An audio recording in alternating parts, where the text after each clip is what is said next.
biomimétisme. Notre journaliste Marianne Moing est allée à la rencontre du spécialiste en la matière, Alain Renaudin. Clap. Bonjour Alain. Bonjour Marianne. Alors qu'est-ce que le biomimétisme? Expliquez-nous. C'est de s'inspirer de la nature qui nous entoure pour essayer d'en tirer de bonnes idées, de bonnes leçons pour les appliquer aux activités humaines pour en réduire l'impact écologique. Comment fait la nature pour résoudre le problème que j'ai ? Eh oui, on a tout à gagner à s'inspirer de la nature qui a 3,8 milliards d'années d'évolution et donc d'innovation derrière elle. Généralement, la nature est intelligente, elle est économe en énergie, elle construit des matériaux avec peu de ressources. Et ce génie de la nature peut aider l'homme à résoudre des problèmes d'ingénierie, d'énergie, de santé ou même d'architecture. Alors premier exemple de biomimétisme avec un petit oiseau de 15 cm à peine qui a révolutionné un moyen de transport. Ce petit oiseau s'appelle le martin pêcheur et il se trouve que le TGV japonais, on l'appelle le Shinkansen, est un train à grande vitesse. On est sur un tracé ferroviaire entre la mer et la montagne. Il y a beaucoup d'entrées et de sorties de tunnels.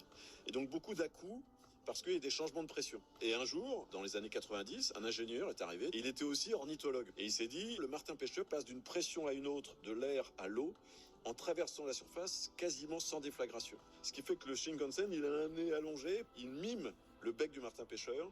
Résultat des courses, 70 km/h de plus, 15% d'économie d'énergie, et il n'y a plus aucun à-coup aux entrées et sorties de tunnel. Incroyable. Alors il y a une autre espèce qu'on aurait bien voulu éradiquer de cette planète Terre, le moustique, Ah oui.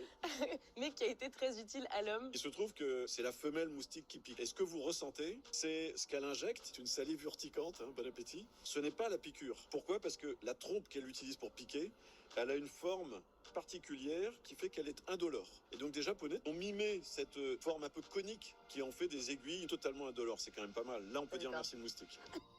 Dans le biomimétisme, on ne fait pas qu'imiter la nature. On va jusqu'à utiliser le vivant lui-même pour servir nos activités humaines. C'est le concept de la bioassistance. Un des exemples, c'est la bioluminescence. Vous avez beaucoup d'organismes vivants, notamment marins, qui émettent de la lumière. Et ça, c'est lié à une protéine qui est la luciférine et une enzyme qui est la luciférase. Les deux se rencontrent avec un peu d'oxygène, ça va libérer des photons et donc de la lumière. Et bien, quand vous encapsulez ça, par exemple, dans des lames de verre, vous pouvez trouver une alternative à l'éclairage public urbain pour faire de la signalétique urbaine lumineuse. Moi, j'ai l'impression que le biomimétisme nous aide à changer vraiment notre regard sur la nature. C'est d'abord et avant tout le biomimétisme, une réinterrogation sur nous-mêmes et sur notre rapport au vivant.